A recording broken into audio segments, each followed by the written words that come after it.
presentation, we will dive into the world of Yves Saint Laurent Libre Eau de Parfum, a fragrance that's more than just a scent. Launched in 2019, Libre, meaning free in French, was created for women who live life boldly on their own terms. It blends French sophistication with modern rebellion bottled into pure confidence. So for our background of product, Libre quickly made a mark in the luxury fragrance market with its bold blend of French lavender, Moroccan orange blossom, and Madagascar vanilla.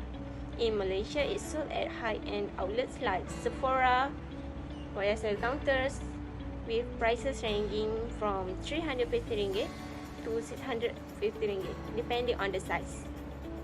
Its fashion-inspired bottle and strong online presence have had it resonate with a generation that sees perfume not just as beauty, but as identity and self-expression.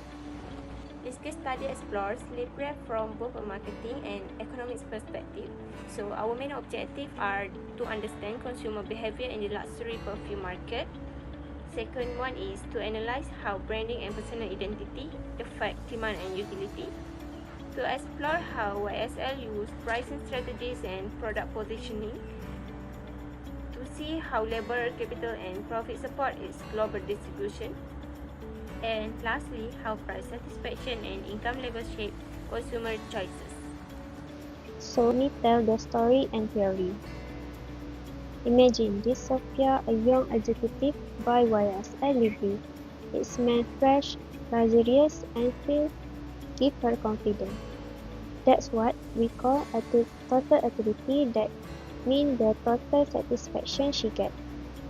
But after buying a second or third bottle, the once imagined scents start to feel ordinary. This is known as marginal utility. That means each additional unit gives less satisfaction.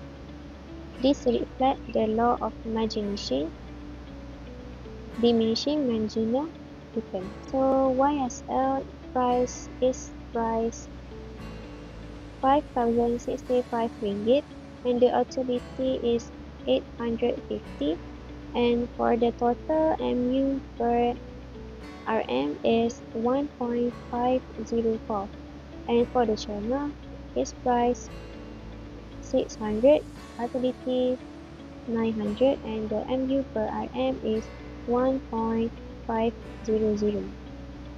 Mathematically, YSL give more value per ringgit, but in terms of overall satisfaction, channels win. So, with a limit budget, consumer must choose between better value or higher satisfaction. YSL, the most focused brand is YSL employs perfume alchemists who possess a high level and expertise. The high-skilled individuals are capable of producing high-quality and commercial successful perfume. A clear example is the perfume Libre, which are significantly contribute to YSL growth and success. Throughout the expectation productivity and expertise, the salary set by YSL vary according to different level of experience and responsibility. Maybe some of them will get the wage like a senior, junior, middle management, and top management. The wage also have a different results. Okay, let's talk about wage setting in typical determined by company like YSL. The salary are based by our market benchmark data, particularly from the luxury goods sector. YSL use this data to establish pay scales from various positions such as perfumers, chemists, and retail staff by comparing them with other leading brands like Dior, Chanel, Gucci, and others. Next, I will explain about wage equilibrium at YSL. YSL sets wage equilibrium through salary benchmarking. This means they do market research to find out the average salary in the fashion industry, and then they offer fair and balanced wages based on that. They also have a clear salary structure and grading system, which are set based on the employee's skills and experience. For example, senior employees will earn more than junior ones. If wages are too low, fewer people will want to work. So, to avoid this, YSL pays higher wages to skilled employees and fair wages to others. This helps them to maintain productivity and avoid losses. Okay, let's talk about brand in YSL. We know that every company who want to open a new branch has to choose the specific area to attract more customers. Same goes like YSL too. They also rent a space in several locations, not only Malaysia but in another country too. Therefore, they have to agree to operate their business in strategic location. For example, Flashy Store. Flashy Store is in Paris, Tokyo, New York, and others. The company like believe that there is a very high demand for the customer. The Flashy Store in London paid around 13 million per year for 6th floor and the corner of Carrington and Broad Streets. The rent has set a record for the highest retail rate in the UK. YSL ran a select department stores to attract more particular customers, allow them to better understand the price, quality, and their products.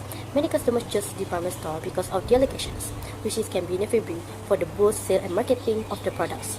The customers are more likely to purchase the product in edge rank to the product design, which means more sales month on month. The estimated rent in London is approximately 80,000 square feet and the annual amount in 30 million, giving the total 1722.22 square foot in a year. And next, let's focus about profit in YSL. YSL perfume offers many benefits to the customer. The price of YSL perfume product is very reasonable considered in the high quality they provide. Perfume like Libre have a luxury packaging and carry on the empowering concept. Because of the factor, the price set by YSL is slightly higher compared to another perfumes. As a result, the profit earned by Libre YSL are profit 70% multiplied by 720 equals 504. Then, for the cost, 720 minus 504 equals 260. Moving on to the interest section. In 2024, YSL had to incur some debt. The effective interest rate for this debt was 3.17%. The total annual interest expense was $603 million, with 3,020 million recorded in the second half of December 2024. Additionally, in May 2025, the company's WACC, or weighted average cost of capital, was 6.69%. This percentage represents the cost of that YSL needs to bear in order to finance its operation. In conclusion, YSL maintains a strong profit margin while managing its financing costs effectively, which support its premium branding and high-quality branding product image. Here I'll be presenting some strategic recommendations for Yves Saint Laurent, specifically focusing on their perfume line. First, enhance consumer welfare. YSL can expand its product offering by creating region-specific scents. For example, lighter citrus-based versions of their perfumes would suit Southeast Asia's hot climates. They can also introduce affordable travel-size bottles to attract younger or lower-income consumers. Flexible pricing like student discounts or bundle sets can make luxury more accessible. And importantly, they should feature more diverse models in their campaigns to connect with a wider audience. For the second one is improve economic distribution and labor practice. YSL should ensure raw materials come from ethical sources like small farming communities under fair trade agreements. At the same time, they must ensure all workers, whether in their HQ or factories, receive fair wage and safe working conditions. This boosts trust and strengthens the brand image. Third, adopt sustainable production practice. They can launch refillable perfume bottles or in-store refill stations to reduce waste. Using eco-friendly materials like biodegradable or recycled glass and plant-based alcohol will also help minimize their environmental impact. Lastly, we can look at a real-world example. As part of the L'Oreal Group, YSL can follow the L'Oreal for the Future initiative, which aim for 100 recyclable or refillable packaging by 2030. With these steps, YSL can grow responsible while staying connected to its global audience. So, in conclusion, our microeconomics project, we choose YSL Perfume, a well-known luxury brand. From this project, we learn how microeconomic concepts are applied in real business. YSL operates in a monopolistic competition market. They use product differentiation and branding to stand out. Their focus on quality and exclusivity shows how business responds to consumer preferences and market demand. We also look at pricing strategy. YSL sets high prices because their customers are not sensitive to price. This is called inelastic demand. It helps them maintain their premium image and cover costs.